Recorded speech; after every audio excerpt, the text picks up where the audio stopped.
ஹாய்ங்க எல்லாரும் எப்படி இருக்கீங்க? நாங்கள் ரொம்பவுமே நல்லாயிருக்கோம். இன்றைக்கி வந்து ஒரு நைட் ரொட்டீன் தான் பார்க்க போகிறீங்க. ஆல்மோஸ்ட் 10:00 ஆயிடுச்சுங்க. இப்படி அப்படின்னு சாப்பிட்டு பேசிட்டு உட்காந்து பாப்பா கூட விளையாண்டு ஹஸ்பண்டும் பாப்பாவும் படுக்க போயிட்டாங்க.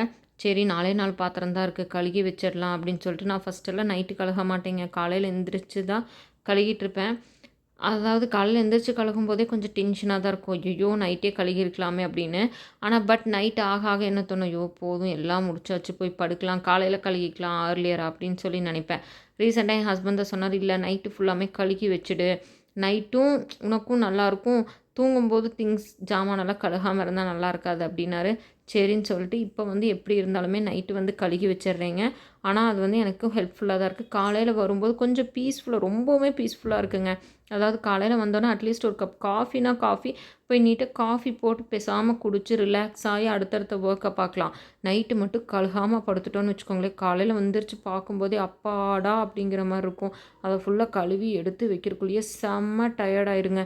ஸோ இப்படி தான் என்னோடய ரொட்டீன் போயிட்டுருக்கு. நீங்களே என்ன பண்ணுவீங்க அப்படின்னு சொல்லி மறக்காமல் கமெண்ட் பண்ணுங்கள்.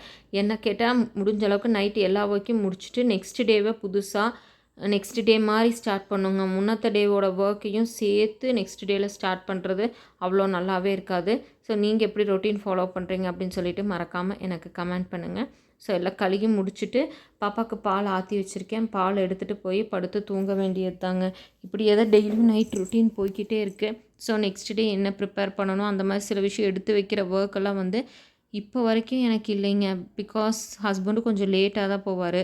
பாப்பா குழந்த அப்படிங்கிறதுனால ஸ்கூல் பாக்ஸ் அந்த மாதிரி இதெல்லாம் இல்லை. ஸோ கொஞ்சம் பீஸ்ஃபுல்லாக மெதுவாக ஒரு சில ஒர்க்கை பார்க்கலாம். காலையில் எந்திரிச்சு 10:00 பிரேக்ஃபாஸ்ட் செஞ்சாலே போதுங்க. அதுக்கப்புறம் லன்ச்சு, அதுக்கப்புறம் டின்னர்னு ரொம்ப ஸ்லோவாக தான் போகும். அதே மாதிரி சிங்க்கையும் டெய்லி தேய்ச்சி கழுகி விட்டுருவேங்க. அது இல்லை அப்படின்னா அந்த சில்வர் சிங்க் அப்படிங்கிறனால ஒரு மாதிரி ஆகிடும். 2வது எனக்கு முன்னாடி இருந்தவங்க, இது ரெண்டட் ஹவுஸுங்க. எனக்கு முன்னாடி இருந்தவங்க ஏதோ ஆசிடெல்லாம் ஊற்றிருப்பாங்க போல். ஆல்ரெடி அது ஃபுல்லாக கரையாக தாங்க இருக்குது, பிளாக்காக. நானும் முடிஞ்ச அளவுக்கு டெய்லி என்னால் எவ்வளோ முடியுமோ அந்தளவுக்கு தேய்ச்சிட்டு தான் இருக்கேன். ஸோ சிங்க்கு பார்க்க நீட்டாக இருந்தால் தான் நமக்கு அங்கே நின்று பாத்திரம் கழுவுறக்கே கொஞ்சம் பீஸ்ஃபுல்லாக இருக்கும். ஸோ நைட்டு கிச்சனை வந்து ஃபுல்லாக தொடச்சி க்ளீன் பண்ணிவிட்டு பார்க்குறக்கு அவ்வளோ சூப்பராக இருக்குங்க. இன்றைக்கி என் கிச்சன் காலையில் வந்து ரொம்ப மோசமாக இருந்துச்சு. என்னாலேயே கிச்சனுக்குள்ளே வரும்போதெல்லாம் ஐயோங்கிற மாதிரி இருந்தது. பட் எல்லாம் க்ளீன் பண்ணி வச்சுட்டேன். அந்த லாஸ்ட்டில் மிக்ஸிக்கிட்ட எல்லாமே லெஃப்ட் ஓவர்ஸ் வச்சுருக்கேன்.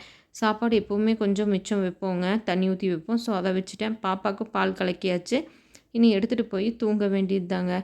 இன்னொரு வீடியோவில் பார்க்கலாங்க. பாய்.